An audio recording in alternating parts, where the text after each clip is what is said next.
than 30. There is a latent period of approximately 18 days that occurs between the onset of streptococcal pharyngitis and ARF, but it can be as short as 1 week, and it can be as long as 3 weeks. Usually the first manifestation is a very painful migratory polyarthritis, and this is often associated with fever and constitutional toxicity, and acute attacks usually resolve within 12 weeks. A throat swab culture positive for streptococcus is found in only approximately 25% of patients at the time of presentation, so it's not a very good test to practice routinely, but we should go for it. So this is what usually the patient has: the frequent pharyngitis and some tonsillitis and everything.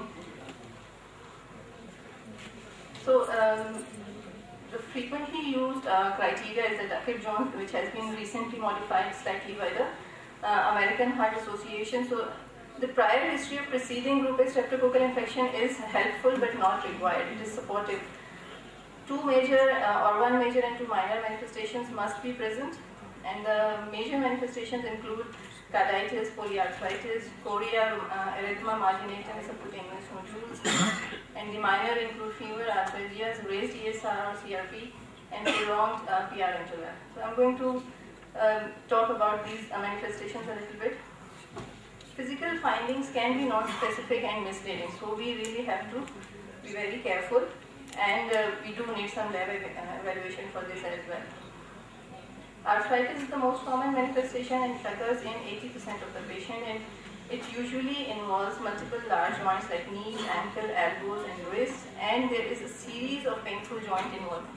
Like one series of the patient involvement, then the pain subsides or the arthritis subsides there, and then another series starts.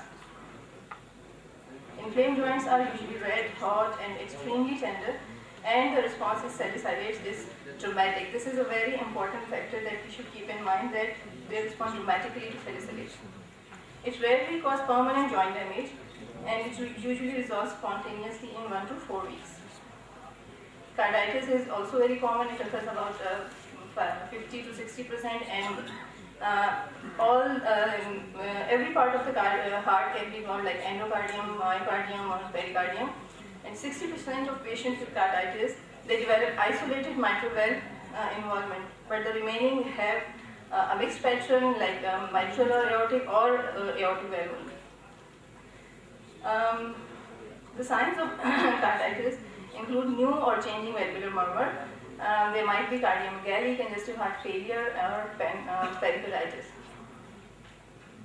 Myocarditis usually manifests as tachycardia, that is disproportionate to the degree of fever and persists during sleep.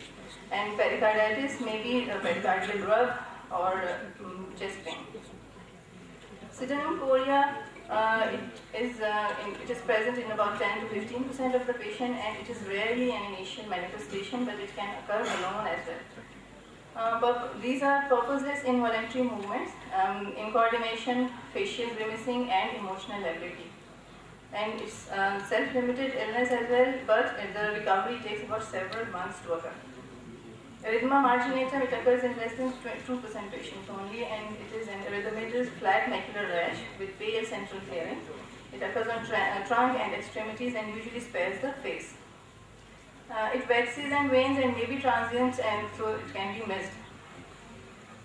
This is what it looks like with central clearing and a erythematous margin.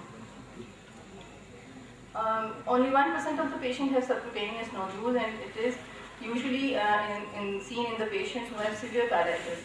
They are firm, non-tender, and located on the bony premises, so they can be mixed with rheumatoid nodules, but they usually resolve spontaneously. Fever is more than 39 and is commonly present at the onset of illness, and it resolves even without the treatment. And arthralgias, they may be migratory and very painful.